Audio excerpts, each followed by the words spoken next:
The Liquitarian Accord's most decorated flavor tactician, Commander Krizentok, glided pompously before the High Booze Council.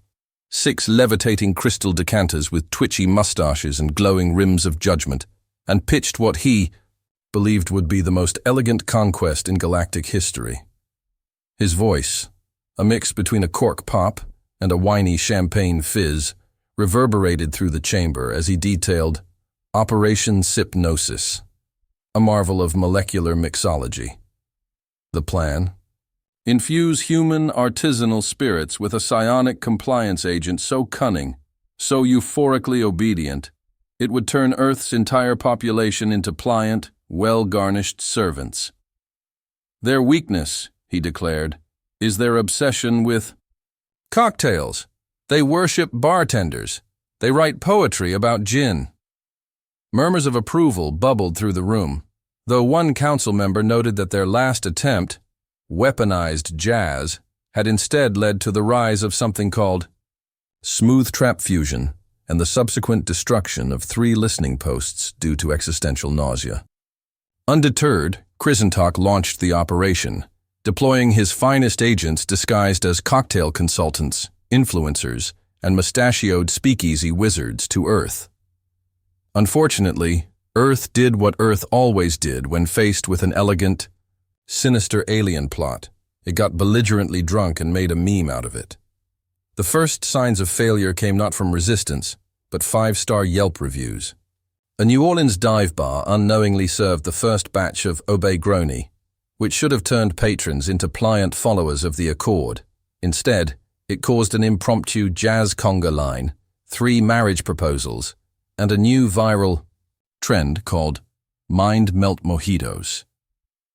In San Diego, an alien agent named Gronk, masquerading as Chaz, certified mezcal whisperer, tried introducing compliance extract at a beachfront mixology contest. He ended up crying on camera about how IPA is truth, then vanished into a craft brewery with a girl named Aspen and never filed a report again. The Accord was baffled. Humans weren't just resisting, they were thriving. The neurotoxin intended to suppress free will was somehow making Earthlings more extroverted, obnoxious, and creative. Worse, they were remixing the formulas, naming them things like submissive sunrise and alienated amaretto, then rating them on a scale of mild buzz to existential crisis. The human liver, it turned out, wasn't a weakness.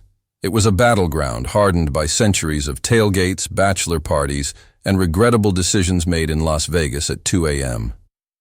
Enter Commander Jenna Madcap Briggs, former Navy SEAL, now Earth's interstellar diplomatic attaché and part-time threat to galactic sanity. She was the kind of woman who looked like she could bench press your opinion and drink you under the table simultaneously. Her official uniform included armored SEAL camo, mirrored shades, and a tactical coffee mug that read, "Extinction is a policy option."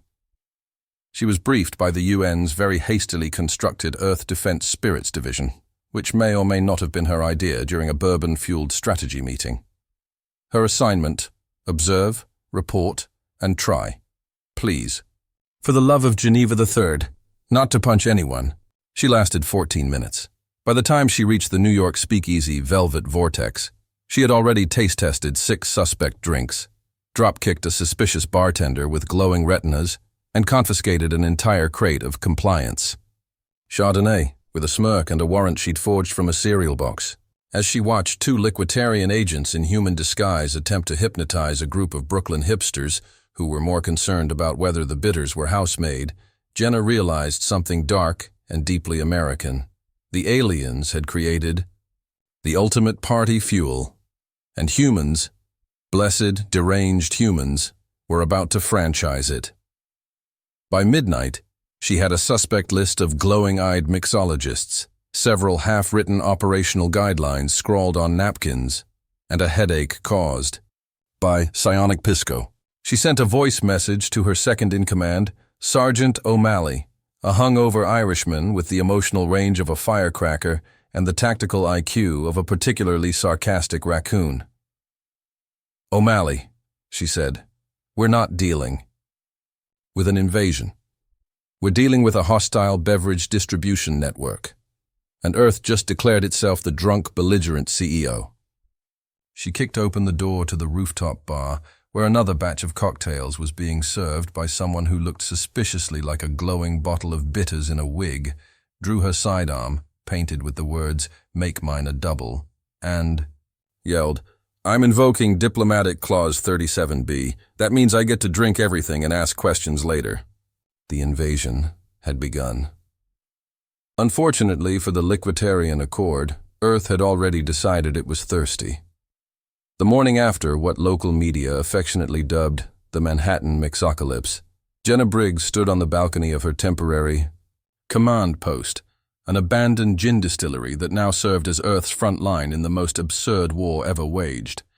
She was hungover, mildly radioactive, and holding a half-eaten breakfast burrito in one hand while reviewing drone footage of what appeared to be a liquor-fueled parade of hypnotized wedding DJs marching through Times Square chanting, "One.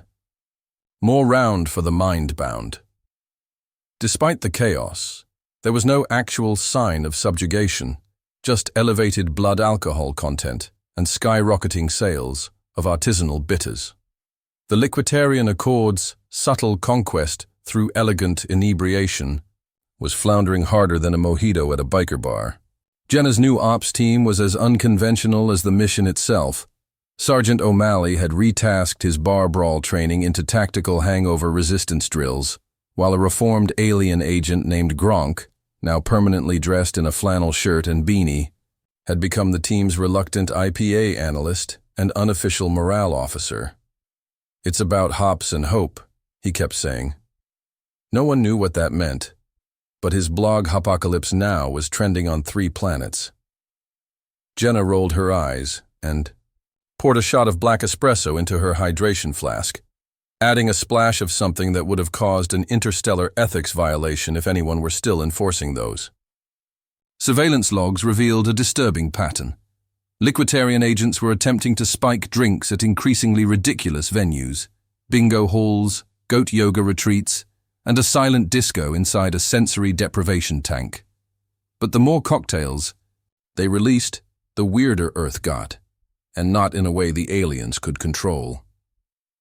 Their latest attempt, the Compliance Cosmotini, launched during a Miami influencer yacht party, had instead inspired a new dance craze called the Psychic Splits, in which partygoers claimed they could astrally project into parallel universes where tequila was sentient and judgmental. Jenna watched the footage with a blend of horror and professional curiosity. Meanwhile, the alien operatives were unraveling faster than a box of dollar store tinsel. Some agents defected entirely, enchanted by the chaotic allure of human nightlife. One Liquitarian posing as a whiskey sommelier in Austin had gone native, opened a bar named the Psionic Poorhouse, and started wearing cowboy boots made of actual liquid. Jenna sent him a cease and desist, which he framed and hung above the urinal. Back in Washington, Earth's defense agencies were starting to panic, mostly because Jenna's requisition logs now read like cocktail menus. Her field report, titled "Screwdrivers and Subversion, a Preliminary Analysis of Alien Beverage Warfare," had been classified as both confidential and deeply unhelpful. Still, Jenna had a gut feeling that something worse was brewing, and not just the kombucha experiment Sergeant O'Malley left in the supply closet. She began noticing encrypted signals hidden in the musical selections of the alien-infused nightclubs, rhythmic patterns meant to subtly enhance the psionic compounds. The cocktails weren't working alone. They were part of a multi-sensory assault. "Son of a mixer," she muttered, pulling up the track list of the latest DJ set infiltrated by a Liquitarian DJ known only as Spinextalk. The top track? Obey Me, Maybe. She slammed her fist onto the table, spilling a martini someone had labeled classified. If the Accord couldn't mind control humanity with booze alone, they were going full multimedia. That night, Jenna infiltrated a suspicious underground lounge in Berlin known as the Ether Speakeasy. Posing as a washed-up mixologist from Space Vegas, she made it to the bar's inner circle by winning a blindfolded Negroni off and quoting Shakespeare in Klingon. Behind the velvet curtain, she discovered a liquitarian mobile distillery pulsing with psionic energy and labeled Project Wetbrain. 2 agents in sequin robes were mid-transmission, transmitting chemical data back to the Booze Council while humming in harmonic minor. Jenna unclipped her sidearm, launched a stun dart straight into the larger agent's decanter-shaped midsection, and calmly declared, "You're under arrest for crimes against sobriety."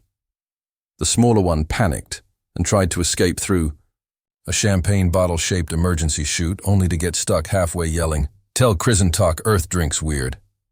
Jenna radioed for extraction, planted a USB drive filled with Rick Astley loops into their communications node for psychological warfare, and torched the distillery with an improvised Molotov made from vermouth and righteous fury. As the flames danced across the alien steel, Jenna lit a cigar, stared into the fire, and muttered, "You tried to enslave the planet with mixology. Cute. Now it's personal." And somewhere deep in space, Krizentok sneezed into his brandy snifter. Back on Earth, the war escalated, not with explosions, but with pop-up bars and sponsored brunches. The Liquitarian Accord, confused and increasingly desperate, launched Phase 3 of Operation Hypnosis, mass dispersion of omni-spirits, at large-scale public events under the assumption that more alcohol meant faster subjugation. But humanity, ever the overachieving chaos monkey in the galactic zoo, took this as a sign to party harder.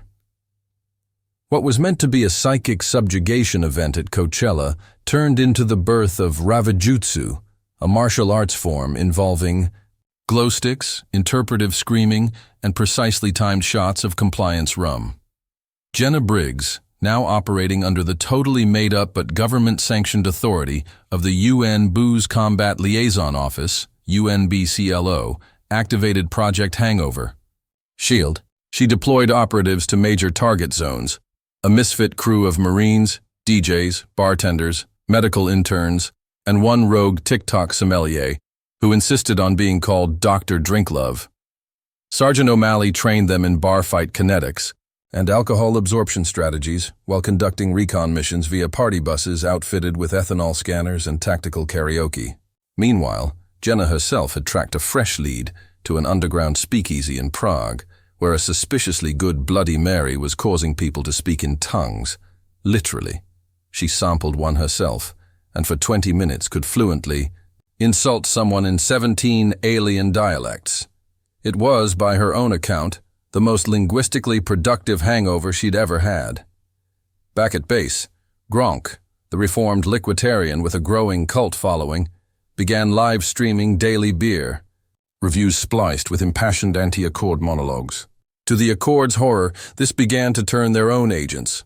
More and more infiltrators defected, discovering that Earth's reckless consumption wasn't just pleasurable, it was contagious. A high-ranking liquitarian enforcer named Q Rizabal, once known for vaporizing entire civilizations with aged vermouth, abandoned his mission to become a mezcal mixologist in Portland. The Accord's master plan, once steeped in elegance and fermented control, had fermented too far, into revolt. Inside the liquitarian command ship orbiting Saturn, Commander Krizentok was drowning in reports of Earth weaponizing brunch, which included tactical mimosa formations and the horrifying deployment of a Prosecco cannon during a wedding in Miami. He stared into his hovering goblet console and muttered, "They have reverse-engineered obedience into karaoke duels. This is not possible." But Earth didn't care about what was possible. It cared about turning the intergalactic apocalypse into a themed drinking holiday. Jenna leaned into this chaos like a wrecking ball made of tequila and sarcasm. She led the first coordinated assault on a floating psionic brewery off the coast of Vancouver, using a synchronized dance squad and a noise-canceling techno remix of Obey Grony to short out the alien resonance field. The alien bartender panicked and tried to offer her a truce cocktail called the Ceasefire Spritz. She accepted it, drank it, and then decked him with the empty glass while yelling, "I don't do ceasefires without olives." From that moment, Earth's resistance gained momentum, if you could call it that. What it really resembled was an escalating global party with tactical overtones. Jenna formalized Project Happy Hour, an elite task force of intoxication-resistant humans trained to identify, absorb, mock, and metabolize alien cocktails faster than they could take effect. Her recruits included Russian grandmothers with livers made of industrial steel, retired sailors who could tell vodka quality by smell alone, and one 12-time frat keg champion known only as Buckets. The world watched in awe as the team launched counteroffensives via pub crawls, open mic nights, and mixology cage matches streamed on galactic pirate feeds.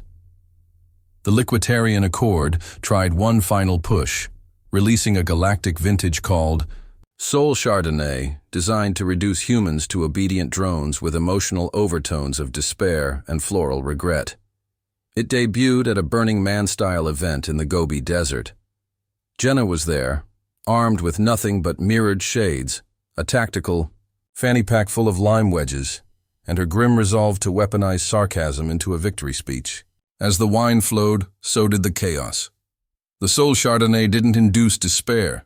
It sparked a spontaneous interpretive drum circle that somehow summoned a sandstorm in the shape of a cowboy hat. Jenna stood at the center of it all, eyes gleaming, cigar in one hand, cocktail shaker in the other, and declared, "They brought Chardonnay to a tequila fight." The crowd roared, the Accord trembled, and somewhere, in the quiet corner of the galaxy, a Liquitarian agent cried softly into his barrel-aged shame. The Booze Council of the Liquitarian Accord held an emergency session in their opalescent orbiting cellar chamber, surrounded by floating barrels of weeping vermouth and the echoes of every failure since Operation Hypnosis had first fizzed into motion. Commander Krizentok, once the pride of molecular conquest, now a walking cautionary tale in fermented footwear, presented the final disaster report with the enthusiasm of a wine-stained obituary.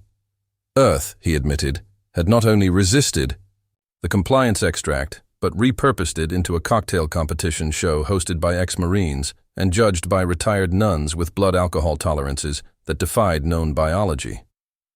Worse, the Accord's defector count now exceeded their active agents, and those who hadn't defected had either opened bars in Brooklyn or been converted into living Jell-O shots during the disastrous New Orleans Carnival event.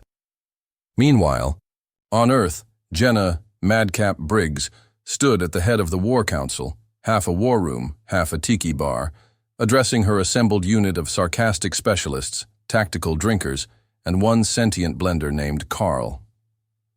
Project Happy Hour had evolved into something far more dangerous than the aliens ever expected: a movement. Humans weren't just fighting back, they were monetizing the invasion.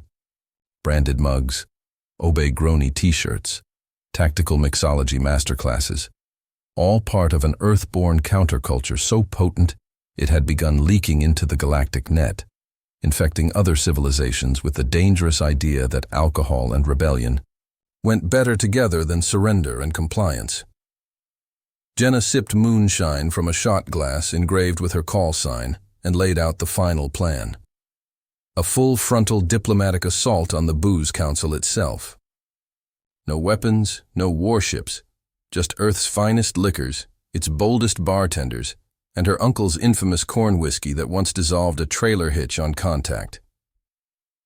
The mission was executed under the guise of a peace summit, complete with banners, planetary delegates, and the disingenuous promises of calm discussion. Jenna arrived at the floating Liquitarian citadel in full ceremonial gear. Futuristic Navy SEAL camo, tailored like a cocktail dress, mirrored aviators, and a diplomatic holster loaded with shot glasses. O'Malley flanked her, carrying a cooler of molecularly unstable moonshine, while Gronk, now permanently dressed in ironic Hawaiian shirts, served as her alien cultural translator/walking legal disclaimer. As they were escorted into the crystalline amphitheater of the Booze Council, the air trembled with the sour tang of desperation and poorly aged Riesling. Krizentok greeted them with what could only be described as a decanting gesture of contempt. Jenna smiled.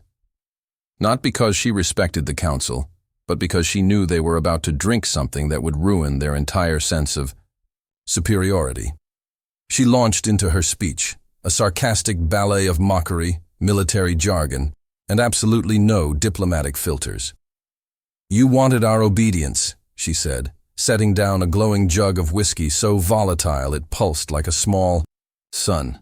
"You got karaoke, fried food, and a billion new cocktail variations you can't control. Humanity doesn't submit. We marinate, and you're soaking in it." Krizentok, to his eternal regret, took the bait, literally. He sipped the moonshine. The effect was immediate. 3 of his taste sensors overloaded. 1 council member imploded from emotional contradiction, and the chamber's ambient harmony spell shattered into chaotic country music. The remaining council members began arguing in what sounded like interdimensional hiccups. Gronk live-streamed the whole meltdown with a caption, "This is why you don't mess with brunch species." As the council dissolved, both figuratively and, in one case, chemically, Jenna placed a final document on the ceremonial tasting table. It was a liquor licensing agreement, stamped by the United Nations and co-signed by the Earth Defense Spirits. Division. If the Liquitarian Accord wanted to avoid total cultural collapse, they'd approve the deal and officially grant Earth creative control of the galactic alcohol distribution network. One by one, the survivors signed. Earth had not only survived the invasion, it had franchised it. 1 year later, the first annual Pan-Galactic Bartender Summit was hosted in Vegas, co-sponsored by Jenna's newly formed alliance, the Booze Defense Initiative. Gronk was now a celebrity. Dr. Boozifer ran a mixology academy on Mars. Sergeant O'Malley taught tactical beer pong at West Point. And Jenna? She became the Supreme Admiral of the Liquor Fleet, pilot of the USS Last Call, protector of Earth's right to get completely plastered without mind control. In the end, the Liquitarian Accord learned a simple, tragic lesson. Never try to enslave a species that drinks for sport, insults for pleasure, and thinks a brain-hacking cocktail is just Saturday.